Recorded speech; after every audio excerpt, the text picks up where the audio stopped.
ഇന്ത്യയുടെ ഹൃദയഭൂമിയിൽ വികാരങ്ങൾ കത്തിജ്വലിക്കുകയാണ്. പഹൽഗാമിൽ നടന്ന സംഭവങ്ങൾക്ക് ശേഷം പാകിസ്ഥാനോടുള്ള വെറുപ്പ് ആളിക്കത്തുകയാണ്. ഈ ദേശത്തിൻ്റെ തീജ്വാലകൾ ഇന്ത്യയുടെ മനസ്സിൽ ആഴ്ന്നിറങ്ങിയിരിക്കുന്നു.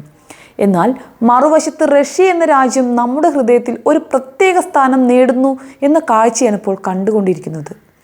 പതിറ്റാണ്ടുകളായി സൈനിക പിന്തുണയും നയതന്ത്ര ബന്ധവും ഇരു രാജ്യങ്ങളെയും ഒന്നിപ്പിച്ചിട്ടുണ്ട്.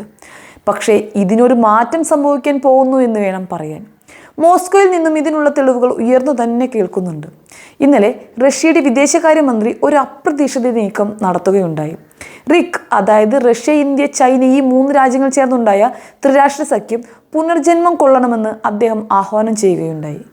ഇപ്പോൾ ഈ ത്രിരാഷ്ട്ര ബന്ധം പുനരുജ്ജീവിപ്പിക്കാനുള്ള സമയമാണ് എന്നാണ് അദ്ദേഹം പ്രഖ്യാപിച്ചത്. വർഷങ്ങൾക്ക് മുൻപ് യെവ്ജനി പ്രിമക്കോവിൻ്റെ ദീർഘവീക്ഷണത്തിൽ ആരംഭിച്ച ഈ സഖ്യം വ്യാപാരം, വിദേശനയം, ഊർജം തുടങ്ങിയ വിഷയങ്ങൾ ചർച്ച ചെയ്യാൻ ഈ 3 വൻ ശക്തികളെ ഒരുമിപ്പിച്ചിരുന്നു. ഇതുവരെ 20-ലധികം യോഗങ്ങൾ നടക്കുകയും ചെയ്തു.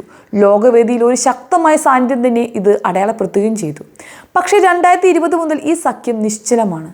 എന്തുകൊണ്ട് എന്ന ചോദ്യത്തിന് ഉത്തരം കിടക്കുന്നത് ലഡാക്കിലെ ഗാൽവൻ താഴ്വരയിലെ തണുത്തുറഞ്ഞ മുഖാമുഖത്തിലാണ്. ചൈനയുടെ പ്രകോപനം ഒരു മാരകമായ ഏറ്റുമുട്ടലിലേക്കാണ് നയിച്ചത്. അതോടെ ഇന്ത്യയും ചൈനയും തമ്മിലുള്ള വിശ്വാസം തകരുകയും അത് റിക്കിൻ്റെ അവസാനമായി, അതും താൽക്കാലിക അവസാനമായി പരിണമിക്കുകയായിരുന്നു.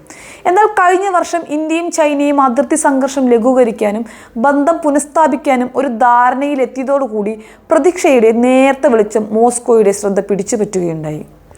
റിക്കിനെ പുനർജീവിപ്പിക്കാനുള്ള അവസരമായാണ് റഷ്യ ഇതിനെ കാണുന്നത്. റഷ്യയ്ക്ക് ഇതിൽ എന്താണ് ലാഭം?